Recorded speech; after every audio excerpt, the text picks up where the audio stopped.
welcome to Wrecsam News. This is our second episode. We had some nice feedback, didn't we, from the last one? Yep. So we're going to go again. We're going to look at Hafod Landfill site today. And this, I think it's fair to say, is the longest running campaign in Wrecsam. It's been going on for getting on 20 years. We had a big protest a couple of days ago. So we're going to do a deep dive into that. But if we start off with some introductions, I'm Carrie Harper. I'm a councillor in Kye Park. I'm Councillor Marc Jones from Grosvenor Ward. I'm Donna, Wrecsam Community Councillor. I think the Havard, for me, it really is quite a special campaign because it was one of the first campaigns I was ever involved with going back before I was elected. I think it was the same for you, Marc, as well. It was 2006, wasn't it? Well, I'm a bit older than you, so it wasn't the first time, but I think it was one of the first times we met that I'm aware of. And it brought a lot of people together, didn't it? You know, there was obviously people like Barry Price, who would go on to be the councillor for Wrecsam, and we had Jill Evans, who was the MEP for Wales at the time. She came along to protest. So it did bring in a lot of people, as well as the local Havard environmental group who spearheaded the campaign. I remember people coming over from Gwynedd, actually. Do you remember Cymuned, Aaron Jones, people like that travelled over to support the campaign as well? I think some of them were lying down in front of lorries, even going back then. Yeah, but back in the day, I was able to do that as well. I'm not sure my knees would take it these days. Yeah, I mean, it was, and we had big protests outside the Guildhall. We travelled down to Cardiff to protest outside. I think it was the Assembly would have been the official term back then, isn't it? Obviously the Senedd now. Yeah. And I remember one of the big bugbears is it's bad enough having a landfill site on your doorstep, but it's even worse when you know that waste is being trucked in from the northwest of England. That was the case in 2006, and obviously still the case today. Yeah, I think that's what spurred a lot of people on. It was that kind of sense of unfairness that you had 5 councils from Merseyside who owned Mersey Waste Holdings, and they initially had the landfill, the licence to dump. And that's where it all kind of went wrong in terms of Johnstown and Havard, really, that this sense of, hang on, we're not dumping our waste here, so why are these 5 councils basically saying, you know, out of sight, out of mind? That was the sense you got. And, you know, I'll never forget the first ones that came in. You know, we were under the lorries, and you could see, you know, rubbish just seeping out of it. And I think, you know, that was interesting as well this week to see the same thing. And whatever it wasn't very pleasant, you know, and I think we should really be asking if this is the kind of standard of the cleanliness. You know, this was seeping out onto the roads. God knows what it is once it gets into the landfill. Yeah. It's all mixing together, and it's just a real concern that, you know, 20 odd years down the line, despite all the efforts of local residents, campaigners, we don't seem to have addressed some of the basic health concerns that people have got. No, and I remember one of the frustrations as well was that before Havard opened, it was only a few years earlier, there was another landfill site close by that had only just closed. Yeah, there was. You've got Llywelyn, Tar Pit of Near in Rhos as well. So that little patch, Johnstown, Wrecsam, Penacai and Rhos, I mean, they really have had their fair share over the years as well, haven't they? Feels like more than their fair share. Absolutely, yeah, definitely. Yeah. And I mean, the campaign went on for years. You know, it wasn't just a couple of protests outside the gates. That, you know, it was a massive process, wasn't it, through all of it? I don't know if you can remember some of the timeline, going back a bit now. Yeah, because obviously there was a lot of work that went on in the background in terms of people doing those kind of objections when it was initially granted. I think it's 2006 when it started, the whole dumping started, and there were mass protests then. I remember going to Liverpool at one stage to meet councillors there and to say, what you're playing at? You know, we didn't get much of a welcome, to be honest with you, but I think that was the extent of, you know, local campaigners really went the extra mile. It's just interesting, isn't it, how periodically people end up in Liverpool protesting, just thinking of Tryweryn as well, isn't it? You know, a little bit of a pattern there, I think. There was a great slogan, wasn't it? You know, we gave you our water, you've given us your crap, you know, and I thought that was a very apt Fitting, yeah. slogan, really. But there was a High Court action taken by Havard Environmental Group.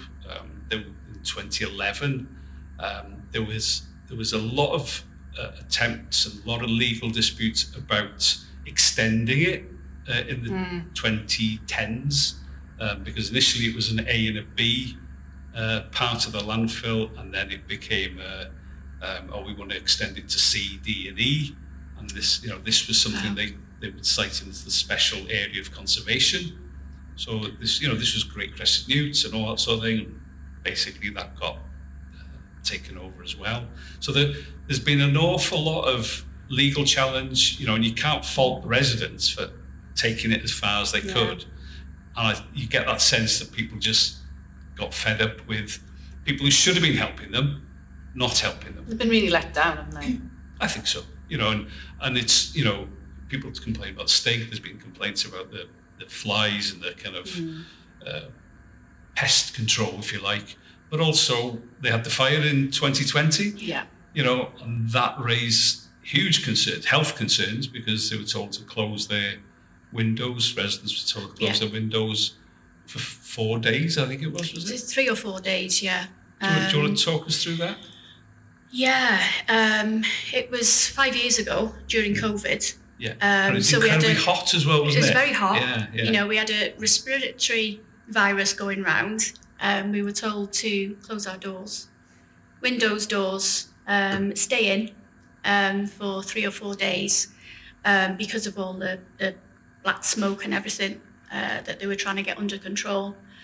So God knows what we were all breathing in during that time. And I remember hearing that they couldn't get the air monitor up from Cardiff. It was going to take 3 days to bring it up. It's familiar. And there's only one, apparently, or there was at the time. I'm assuming there still is, only one in Wales. Who knows? But, 3 days. Yeah. That's ridiculous. It's not good enough, is it? No, absolutely not.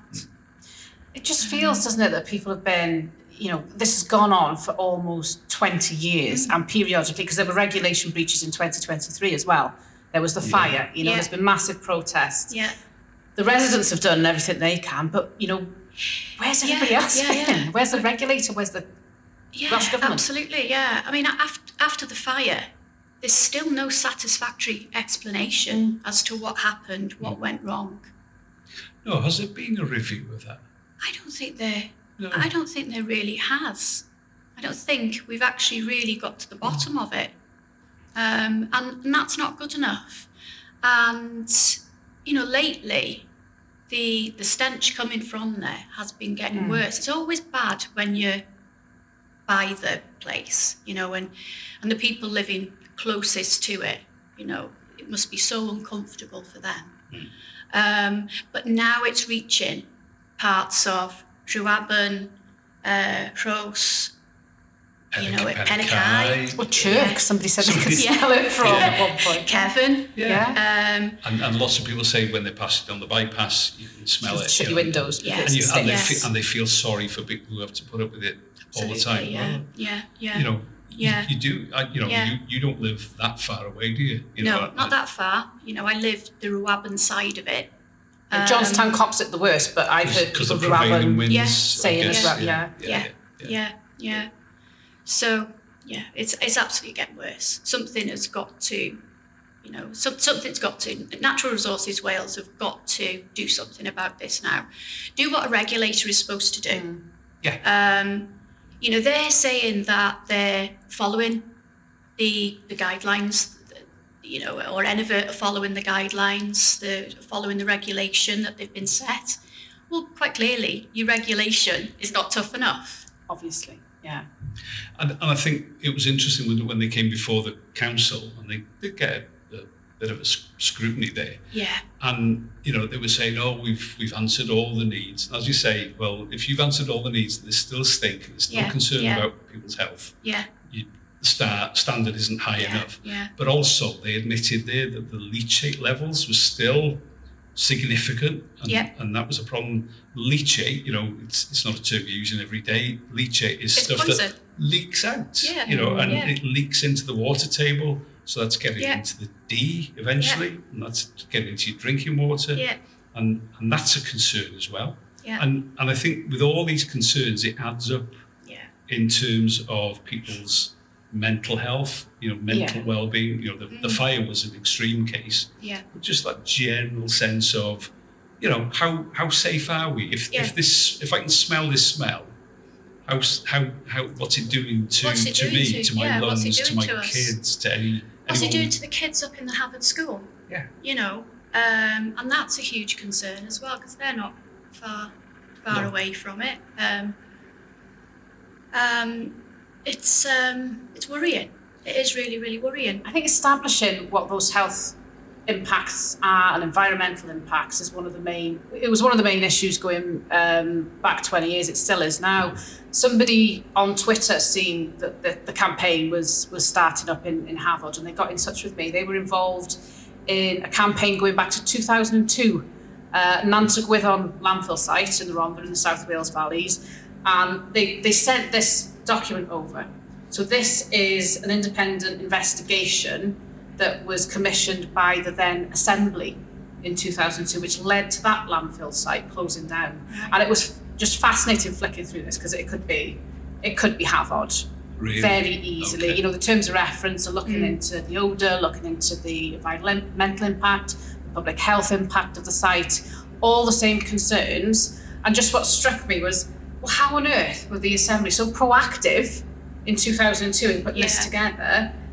And then you look at Havard, and there's been nothing. There's been calls for this type of report. I know Dave Griffith called for it in 2020 and also called for it to be closed down as well. But nothing's happened. Yeah. Absolutely nothing's happened. So it just goes to show it can be done. And even more recently than this, that's going back a while. So what happened on the back of that then? Well, the council closed the site down on the back of the recommendations that came out of this report. Okay. So there's a clear trajectory there. Once those concerns were finally listened to, they got an independent investigator in who examined the situation. There were concerns about how the site was being operated and things as well, and that led to this report, which That's definitely what we need. Condemned it basically, and directly led to the closure. So there is a way forward. There is a way forward. I mean, even more recently than this, in November, I think last year, there's Wally's Quarry over in Staffordshire as well. And the Environment Agency in England issued a closure order for domestic waste there. Again, after years of, I think Nantagwyddon was a decade of people campaigning, the one in Staffordshire is the same. You see the same sort of pattern. And it just goes to show when those agencies do get their act together, there are things they can do. Now, I know in Staffordshire the company are appealing and there's a way to go, but in both cases there's action. There is a process, isn't there? Yeah. If you do break the regulations, surely something has to happen, and it seems to me it's up to the company to demonstrate that what it's doing is safe, rather than us having to prove that it's unsafe. Absolutely. The balance isn't there, it feels to me, because the regulator is essentially taking the word of the company. We want you to do this. Have you done it? Yeah. Okay. Crack on. Or sniff testing. Tell us about the sniff That's test. a shocker, that, isn't it? That really is. Yeah. I mean, I was left totally aghast because I went to the scrutiny meeting back in October. And when I heard that one of the ways to check on the odours, Natural Resources Wales go and do sniff tests. Well done. Yeah. And this is pretty standard from what I understand. Yeah. It's not, but how do you assess if this is a 0 or a 6? Because everybody's smell is different. Absolutely. Some people are actually employed because their sense of smell is so acute. Yeah. And so do they employ people with a really acute sense of smell or people with no sense of smell? How would you know? What made me laugh, I mean, there were about 80 people on the protest a couple of days ago. Yeah. That's the strength of feeling locally about it. Whether it was a coincidence or not, I don't know, but NRW actually released or announced confirmation that there is an odour Yeah. You Yes, know, I read that. Yeah. Yeah. how long has this taken to confirm? I think we all know that it stinks, you know, so thanks very much, Yeah. but what are you going to do? Every day it stinks, Yeah. you know. Absolutely. And people said it wasn't stinking so much on the Friday when people No, were I wonder protesting. whether they'd. Whether they can regulate it, you know, Yeah. that would be the more sinister reason, or whether it was just the wind was blowing in a different direction away from the protesters. No. I don't know, but it struck me as very No. coincidental. Yeah. You know, Interesting. It looks Yeah. higher as well, actually. Just one thing I noticed, because we were down there Yeah. a few weeks ago, weren't we? And Yeah. it seems that the whole buttons, tip has gone up. Yeah.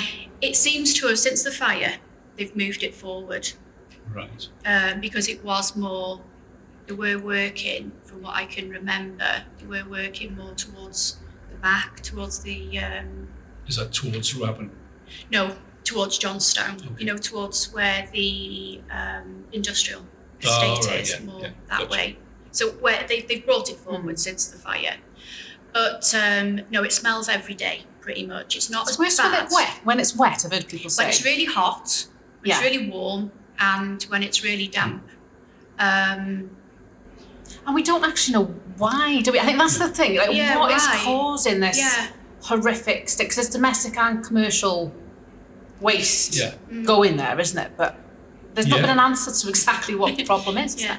No, and that begs a lot of questions, isn't it? About 20% of it is domestic waste, and obviously you're going to get a stink from that. You know how bins smell. Yeah. You know. Or whatever was coming out the back of that lorry on Yeah, Friday. exactly. That was grey, bin stinky. juice on Yeah. steroids, wasn't it? You know. Yeah. So you know that's going to smell, but there's mechanisms meant to be in place. They're meant to capture the methane, and that's meant to have a an energy value as well, because they've got an energy production facility there. So there's a question about, is that working? But then there's the other waste. And Well, you know, with the domestic waste that's coming in and things like that, why don't other councils like Merseyside, Cheshire, Manchester, why have they not got a facility like Wrecsam? Yeah. Why can't they recycle their domestic waste? because it's a lot easier, isn't it, To dump it on Out of sight, out of mind. Wrecsam has paid top dollar for this facility. That's another issue we might visit in another podcast. But that means that no domestic waste from Wrecsam goes to landfill or gets incinerated. That's quite an achievement, we don't often praise Wrecsam Council, but I think we should in this respect. Absolutely. We don't dump on communities in terms of domestic waste. So why are we letting other councils? Yeah. get You away need to with think Merseyside, Liverpool, It's the big cities. the big cities, they've got money. Yeah, maybe they need a reminder that they need to be a bit more responsible, I think. Yeah, and they've got quarries, they've got old, land, they've got their own landfill sites. Why are they choosing to come over here? And there's the environmental footprint as well, with lorries coming back and forth. We were just outside the gate for an hour, and there were lorries already backed up. So how many lorries every day Dumping God knows what. are coming there? Yeah. And and the lack of transparency means people are going to get cynical. People are going to get worried. What is actually being dumped there? Yeah. And until they can answer those questions more openly, because it's all very well saying builders waste, and that sounds like a bit of bricks, a bit of odds and sods, but what does builders waste, actual builders rubble actually entail? What are these categories? So I think we need to know, how is this stink being caused, and what's it doing to people's health? Physical health, one thing, but also mental health. You can see from the comments we've had in terms of the petition, it's really having an impact. I think it's dragging people down. Well, it's over 2,000 people signed that. I mean, so that shows, doesn't it, how much some of the the impact comments. it's having. It is really having a massive effect on the local area. I think so. And we just don't know, do you? And if you are worried about your kid having a problem with asthma or respiratory problems, you're not going to want to live there, are you? No. In terms of way forward then, I think, what is clear is the community are doing everything they can and have done for a very, very long time. Yeah. And basically it should be closed until there are some answers to some of these questions. That's the right thing to do. Yeah. And some transparency, as you say, in terms of what's going on, and some assurances that, this isn't going to... Because how long has it got left to go on the licence? It's a 55-year licence, isn't it? Is it 2061? Yeah, so you've got 36 years to run. Yeah, it can't. It can't carry on like this. No. You can't expect people to put up with that basically for the rest of their lives. No, and I think in terms of who should be doing what, then there's probably 3 organisations that can really intervene and get something done. So Wrecsam Council. And to be fair, I think Wrecsam Council realise, although they're not the regulatory body, they do realise that they've got a job to do because of the health concerns. Statutory nuisance, potentially. And I've been told they are going to get air monitoring in there now. What that will show, it sounds a bit more organised than a sniff test, Yeah. But what that will actually prove remains to be seen, and we want to see those results as soon as possible, don't we? Yeah, and I mean the council's got a role to play, but the regulator is NRW, so we need to see them step up, don't we? They need to step up, yeah. They need to be on the side of the local community, behave like a regulator, do what a regulator should do, toughen up on Enivert, stop letting them. It just feels as though Enivert are getting away with whatever they want, and a worker from Enivert, he'd actually, they're trying to portray that, is it a sweet smell? Trying to blame the farmers' fertiliser, and it's like, no, it's not. Come on. Just trying to sort of put, stop this, and Natural Resources Wales need to sort things out. Definitely, and I think the other organisation that needs to step up is Welsh Government, because absolutely, I mean the community have been so let down. I remember when Carrie Jones refused to revoke permission when he was Environment Minister. You're going back probably around that 2011, I think it was. Oh, was it around 2011? So that's going back. And I know, as I say, Cecilia Griffith called for an investigation in 2020, made that call to Marc Drakeford. Nothing's happened, and clearly things can be done. Nant Gwydden on this independent investigation shows us what can be done if people want to pull their finger out. Yeah. And I think ultimately Natural Resources Wales is funded by Welsh Government. Yeah. And again, you've got to be fair to NRW. They're facing job losses, cuts in their finances, and an increase in what they're expected to do. And I think what that means is they're not doing anything very well. That's the sense you get. I'm sorry to say so.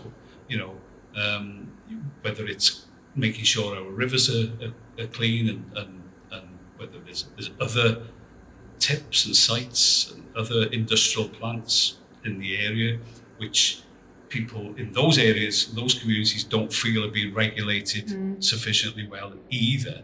So it all adds up to a picture of nobody actually taking responsibility, and who's on the side of the communities. And this is what it comes down to every time. Communities, can't be expected to be experts in, how to deal with these things. That's what regulators, and that's what governments, and that's what private companies are meant to be there to do. What they're meant to do. But they're not, are they? No, they're not. No, I think one thing that maybe could get this on the agenda is potentially going through the Senate's petition committee. That only needs 250 signatures for an item to be go on the committee agenda for a debate. I mean, there's 2,000 on the Plaid Cymru petition, so I think getting 250 to make sure that there's a discussion about this at Senedd level would be a good step forward. Yeah. And I think that's the positive from all of this, is what you can see clearly is that there are things that can be done. There's a lot more that can be done. We just need to make sure the spotlight stays on this. Yeah. And that, all of those organisations do everything within their power to address this, because it really isn't fair. And, as you say, that licence is in place for decades in the future. Yeah, there was a young lad, wasn't there, sitting in front of the lorries, and he'd been there 20 years ago as an 8-year-old protesting with his dad. Now he's there protesting himself. And you're thinking, you don't want the next generation to have to be putting up with this. You know, it really does need some action now. Yeah. You know, and it's so important that we keep pressure on the various authorities to make that happen. And we're just going to go to some coverage from the protest a couple of days ago and some of the interviews with local residents about the impact that this site is having on them.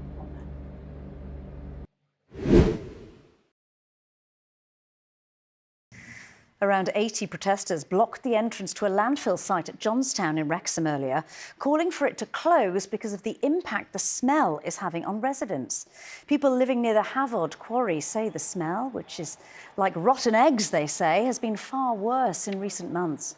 Both Natural Resources Wales and the site operator, Havard, say emissions are constantly monitored by regulators, with NRW adding work is ongoing to improve the situation.